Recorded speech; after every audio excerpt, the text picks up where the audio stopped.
Hi అండి, నమస్తే. నేను మీ రమ, ది రమ కిచెన్కి స్వాగతం. ఈరోజు మన రెసిపీ ఎగ్ ఫ్రైడ్ రైస్. ఈ ఎగ్ ఫ్రైడ్ రైస్లో నాకు కొంచెం చికెన్ అవైలబుల్గా ఉంది కాబట్టి నేను అది కూడా యాడ్ చేస్తాను. మనం చికెన్ లేకుండా కూడా చేసుకోవచ్చు. యాక్చువల్గా ఈ రెసిపీ అనేది మనం లంచ్ బాక్స్ ప్రిపేర్ చేస్తే బాగుంటుంది. ఈ రెసిపీ చేసుకోవడానికి ఏమేం కావాలి, ఎలా తయారు చేయాలి ఇప్పుడు చూద్దాం.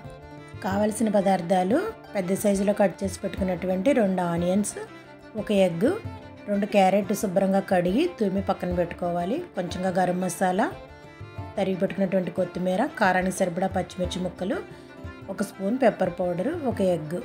ఇక్కడ చికెన్ అనేది నేను బోన్స్ లేకుండా చిన్న చిన్న పీసులుగా కట్ చేసి పెట్టుకున్నాను. అది కర్రీలోంచి తీసిందండి. ఇప్పుడు తయారీ విధానం చూద్దాం. ముందుగా ప్యాన్ పెట్టుకొని ఆయిల్ వేసుకుని, ఆయిల్ వేడైన తర్వాత ముందుగా అల్లం వెల్లుల్లి పేస్ట్ వేసుకోవాలి. అది కొంచెం దోరగా ఫ్రై అవ్వనివ్వాలి, పచ్చివాసన లేకుండా.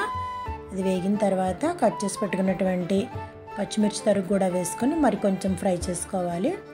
ఆ తర్వాత ఉల్లిపాయ ముక్కలు, క్యారెట్ అన్నీ వేసుకొని మంట సిమ్లో పెట్టుకొని దోరగా వేగనివ్వాలి. ఇవి ఇలా వేగిన తర్వాత మనం ఇందులో ఎగ్ బ్రేక్ చేసి వేసుకోవాలి. ఈ ఎగ్ కొంచెం బాయిల్ అయిన తర్వాత మనం దాన్ని ముక్కలుగా కలుపుకోవాలి. ఇప్పుడు రెడీ చేసి పెట్టుకున్నటువంటి చికెన్ వేసుకోవాలి.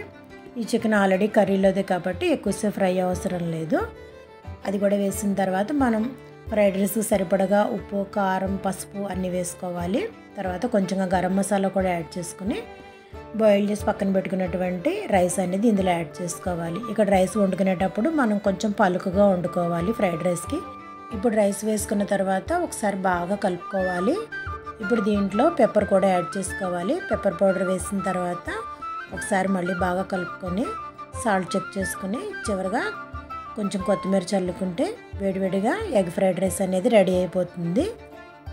ఈ ఫ్రైడ్ రైస్ చేసినప్పుడు మనం పచ్చి ఉల్లిపాయలతో కనుక సర్వ్ చేసుకుంటే చాలా బాగుంటుంది.